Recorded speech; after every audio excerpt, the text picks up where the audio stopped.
I love Billy Zane as an actor. He always commits to whatever he's doing, even if it's utter nonsense. Hearing him talk like a weeb with a heavy Texan accent is hilarious. It just feels so natural on him. Yet kind of disturbing, you know? Because he ends up being a typical jarhead. Hello and welcome. Here I review new movies and I try to release a new one every day from Monday to Friday. Today I'm going over Ike Boys. The movie is written and directed by Eric McEver and co-written by Jeff Hammer. It stars Quinn Lord, Ronak Gandhi, and Christina Higa.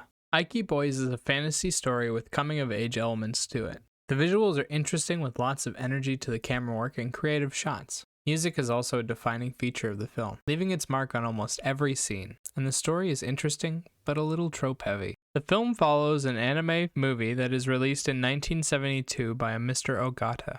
He tells his production company that the film isn't just a film, but a prophecy for the future that must be made in order for it to come true. In the year 1999, in the city of Oklahoma, Sean Gunderson, played by Quinn Lord, has bought a copy of the anime to watch with his friend Vic, played by Ronak Gandhi, and an exchange student that is staying with Vic's family called Miki, played by Christina Higa.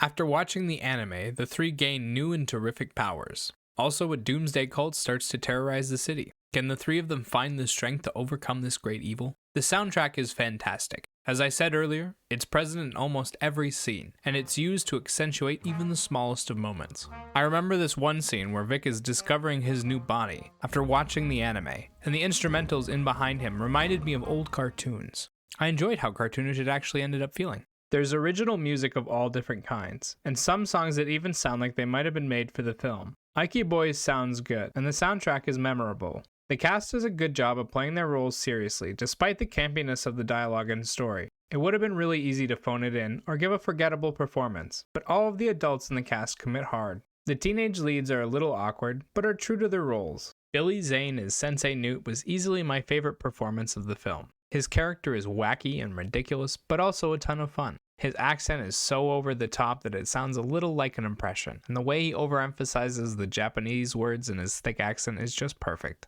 Couldn't believe he didn't break form, not even at the end, even with that twist. Ben Browder, as Sean's dad, also manages to tug on a few heartstrings, while taking massive exposition dumps. It was a testament to how well he played the emotions of the role. I almost shed a tear when he was telling Miki about how hard Sean has it, and how all he wanted was to connect with his son. The action was a mix of choreographed hand-to-hand fight scenes and campy recreations of the original Power Rangers. The costumes were literally Halloween costumes and perfectly captured the essence of those shows, and make the decent fight scene between Vic and Sean look absolutely hilarious and awesome. The movie is clearly working with a smaller budget, so after the one decent fight, most of what we see is people throwing punches or blasts at the camera, and then it cutting to a reaction shot of someone being knocked down or thrown away. It looks cheesy, just like a lot of those old Power Rangers shows would if you watch them now. The film also makes a stylistic choice to mix in animated scenes as a substitution for what's happening on screen, and it really spices the movie up.